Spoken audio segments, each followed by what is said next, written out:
You like yakitori? Yeah, hell yeah. I like yakitori.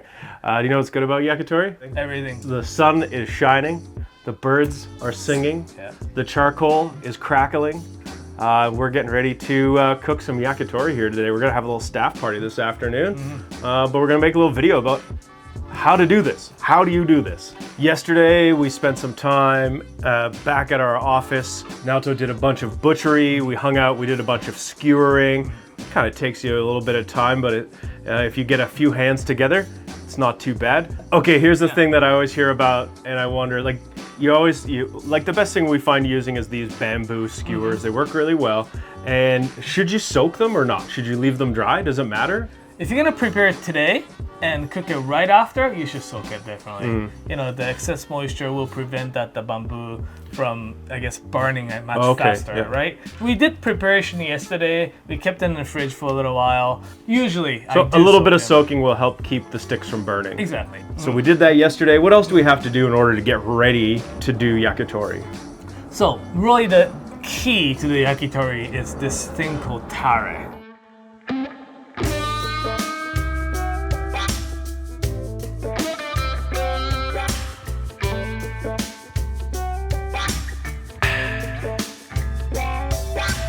So a little bit of tare, I made it and poured it into this little bit more narrower, I guess, container, so that you can dip it in. And traditionally, those restaurants, if you go to a restaurant, they have this big porcelain type of vase type of stuff, and they keep the tare inside, and they add the tare as they will never actually dump the whole tare. It's the master's tare. The master's it continues over time, and it never runs dry. It's like sometimes generations. I even heard the stories, you know, like when during the war they have to evacuate, right? So they actually bury the secret tare underneath of the ground. I love it. I love that. I love the dedication to their sauce. Because this is a really simple thing. We've got the tare, we've got the skewers, and we've got the charcoal. And I mean, we've got the charcoal. That's an ingredient here. In part of the way that it cooks and the taste that you get from it. So we've got some chicken skin, and we've got some chicken. Why don't we cook some? So today what we prepared is the chicken skin. It's taken out from the chicken leg and thigh, and we did prepare the chicken, basically legs and thighs. It's all dark meat. Traditionally, the yakitori, we prefer dark meat. There is a thing called the flavor? sesame, flavor as well, the fat. There's a thing about chicken legs that has flavor that the breast doesn't. But you know what, the breast skewers are pretty popular as well. The mostly actually the inside part, what's that called? The tender. The tender part is pretty popular. You peel it, skewer it, and a little bit of a paste of the plum paste. And the shiso leaf to touch. So that's pretty even in Japan, you like chicken fingers and plum sauce. Yes. We debone them and cut into the sizes and skewer them. Chicken skin, what we did is that we peel the skin off and we boil them to get the excess fat off. Cut in sizes and skewer them in the way that's ribbed, wrinkled. It's very traditional. Ribbon, waved, wavy. Please tell us in the comments what the word is to describe how we have weaved the chicken skin onto the stick. Okay, so we got this chicken skin that you've boiled, like you blanched it to get the fat out, and then we've just sort of skewered it here. And then we've got the chicken thigh, which we choose the thigh over the breast just because it has more flavor and a little bit more fattiness to it. So it's gonna grill really nicely. And you've got a good amount on each skewer. They're not like mincy. There's like, what, 4 or 5 little pieces. I'd say they're probably, what, 3-4 ounces per skewer, 3 ounces. Yeah. So like 100 grams or so. 100 grams per probably skewers, We talked a bit. We got our stuff. We got the food. We got the chicken and the skin. And we've got our tare. But what else do we need out here with us before we start cooking? Well, we need to have the grill Oh, that's a good idea. And some heat source, which we are going to use a binchotan or shirozumi. Yeah. Charcoal. Charcoal. Yeah. And this type of shirozumi, or the white charcoal in Japanese, they need a little bit more time to actually get it going than the more conventional charcoals like a briquettes or the ogatan. So we actually get that going around like 15 minutes, 20 minutes ago. Yeah. We set it under this you can use a camp stove or something like that, right? Have the chimney filled with the charcoal, let it, Yep, I like the little side burner on my barbecue. I find that's a really good way to get your charcoal going in that charcoal chimney. Yeah. Yep. And wait until like this one it goes orange all the way through. It gets very nice, like consistent, even color. And that's what you want from the charcoal. Yeah, you're gonna wanna let that charcoal heat up until it's completely glowing orange, a nice even color, and that's when it's ready to cook. Don't rush this. Honestly, I give myself an hour before I'm planning on putting the food on the grill to get the charcoal heated up. Once it, half of the charcoal is starting to like brighten up, you can just like leave it and let the charcoal do the rest of the thing. Right. Yeah. Great thing about this shirozumi or the traditional binchotan is that it doesn't create that like a lot of smoke. We should probably be responsible and mention that you shouldn't do this indoors. Charcoal does kick off a lot of carbon monoxide, and if you're doing it indoors, you might just go to sleep forever. And that's not what we want here. So please do this all outdoors. So we've grabbed the charcoal chimney off of our little gas burner.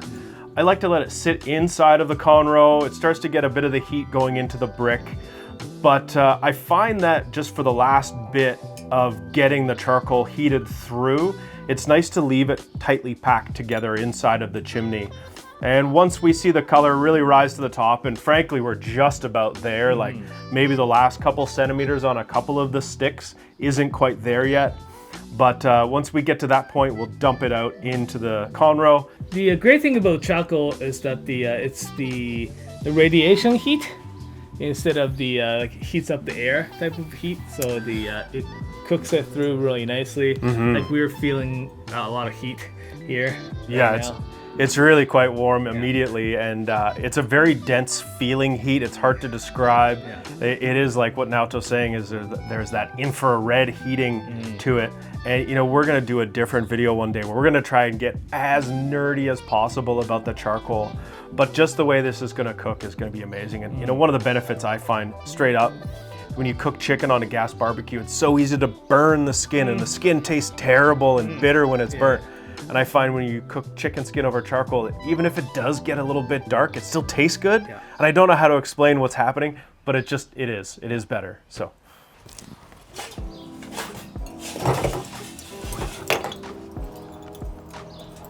Oh yeah, it's hot. You're hot? It's hot and it's ready.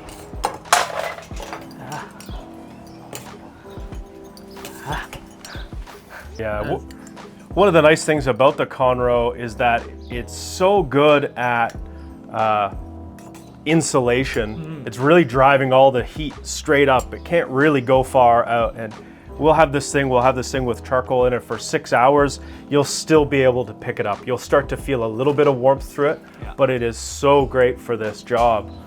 Now we're gonna let the charcoal sit a little bit here and kind of settle and get the heat moving through. So there's a vent on both sides, depends on the type of konro. Some has 2 of each side or 3 on each side.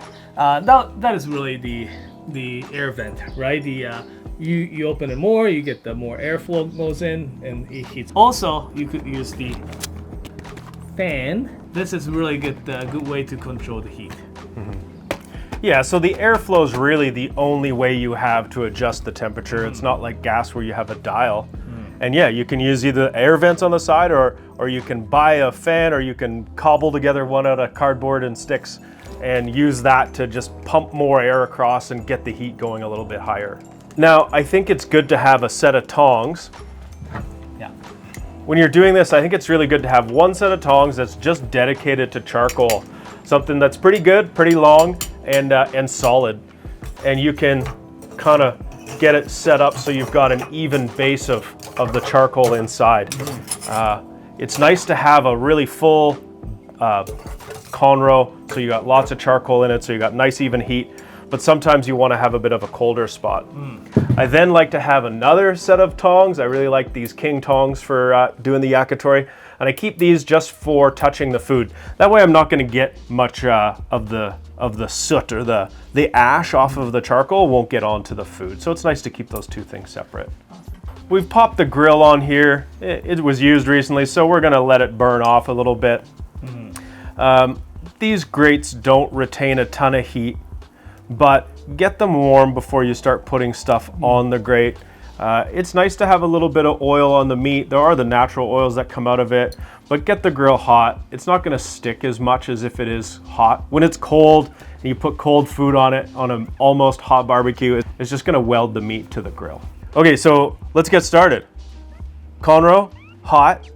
Charcoal, hot. Grill, heating up, burning off some of the last tare. We've got tongs for the skewers, we've got tongs for the charcoal, we've got our tare, we've got some seasoning, and we've got some chicken. In Western cooking, very traditionally, you will salt in any raw ingredients before you're cooking.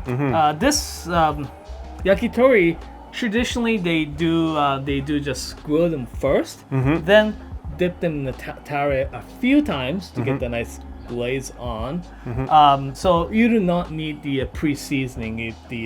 We made the nice flavor off from the thing. Yeah, so we're gonna try out something here. Our friend Chris Lord out in Ottawa makes this thing he calls angel dust. Oh, angel dust. Quick recipe for you. It's equal parts kosher salt, white pepper, and MSG, baby.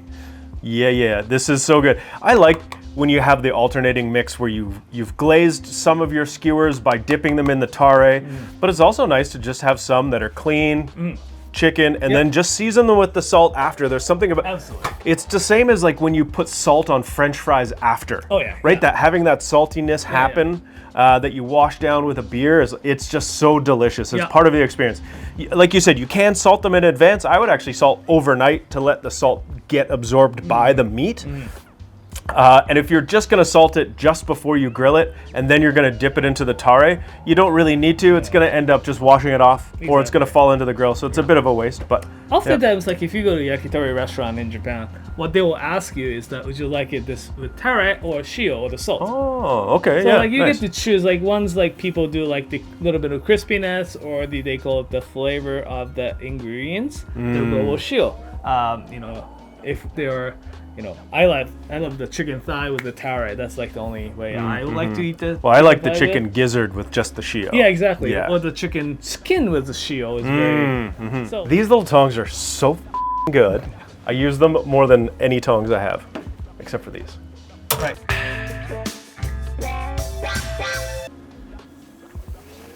So we will cook it first.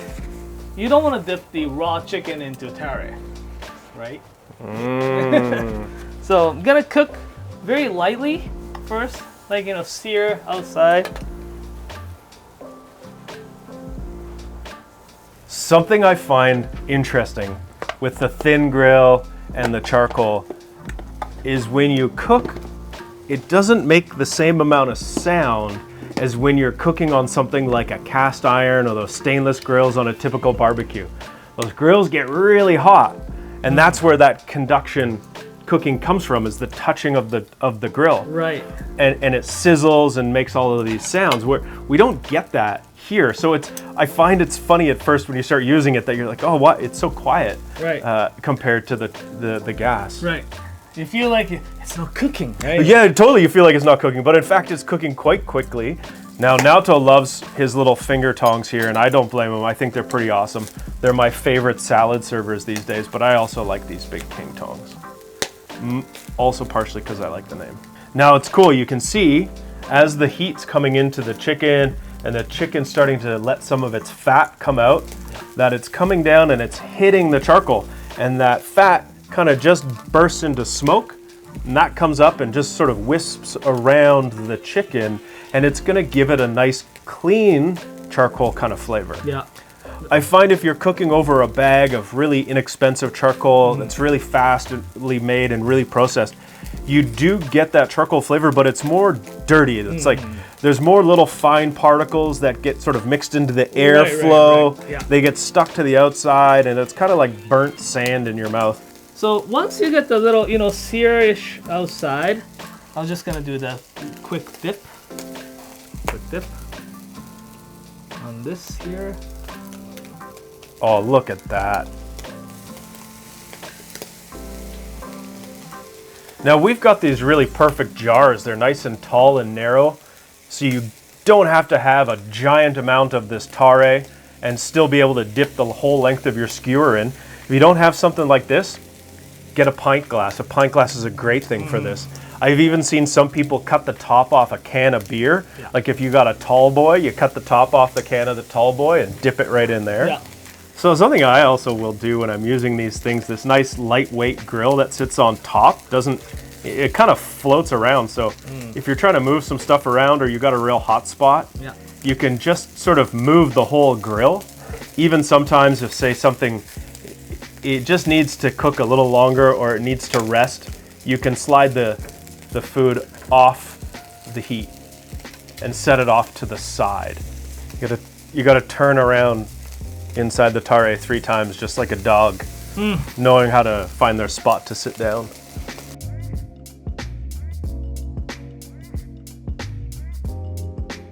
And this is what I was talking about. These little bits on the corners of the chicken skin that are getting, black and look burnt, they're still gonna taste good. Whereas I find on a gas barbecue, they'll taste terrible.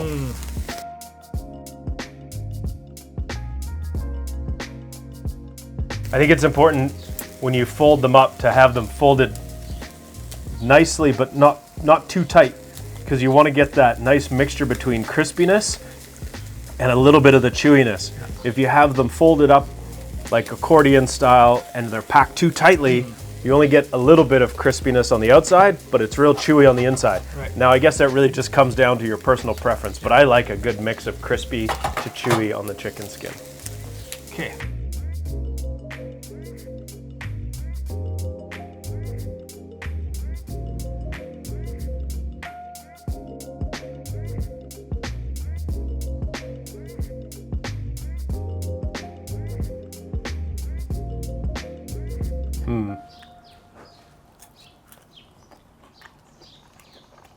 Oh my God, that's so moist. It's delicious. Nice and crisp. Oh, your tare is so good. What I like to do is dunk them in the water and until it stops bubbling, then let it dry and cool down on outside. Yeah. What we're gonna do, since we don't have the special bucket, is we're just gonna take the charcoal and put it in water until it kind of is extinguished, but then take it out. We're not gonna leave it in the water. No. We're gonna let it dry out. Yeah. Which I found out why, because if you try and heat it up out of the water, it blows up. Right. Yeah. Yeah. The moisture. Yeah. Yeah, the water expands and your charcoal explodes and you have to run for cover. It's really harrowing. Yeah.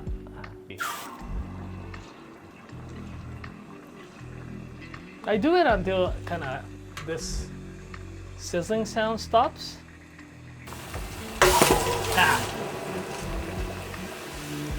There's some piece here.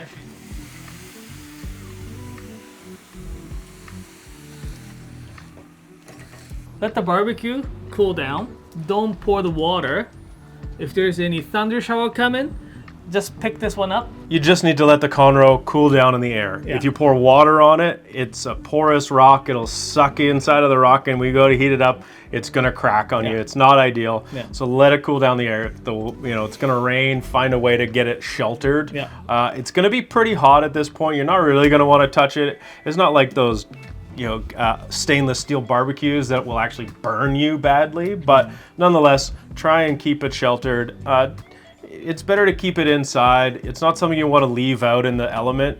I've left one out for a while and they're pretty robust, but it would shorten the lifespan of these things, and otherwise this object can last you like a lifetime, really. Yeah. And when you're cleaning this up after it's cooled down, you might want to take a wet rag and clean up sort of the soot and the leftover burnt bits of tare, but definitely don't spray it down with any chemicals, any barbecue cleaners, any of that stuff. Even just normal household cleaners. The brick will suck it all in, and then when it heats up, it's just going to smell like cooking cleaning solution, and that's definitely not something you want around your chicken skewers. If you want to know more about konros, you can hit us up on the website. hello@knifewear.com is always going to help if you want to have some assistance from a human to make a decision. I had a good time. Thanks for showing us that. Did you have a good time? It was great. Hopefully you enjoyed it as well, and hope you will try that at home. Because it's really fun. It's like really fun. Yeah. And you'll find lots of other ways to use it. It doesn't have to just be yakitori. They're real fun even if you're just cooking hot dogs and hamburgers.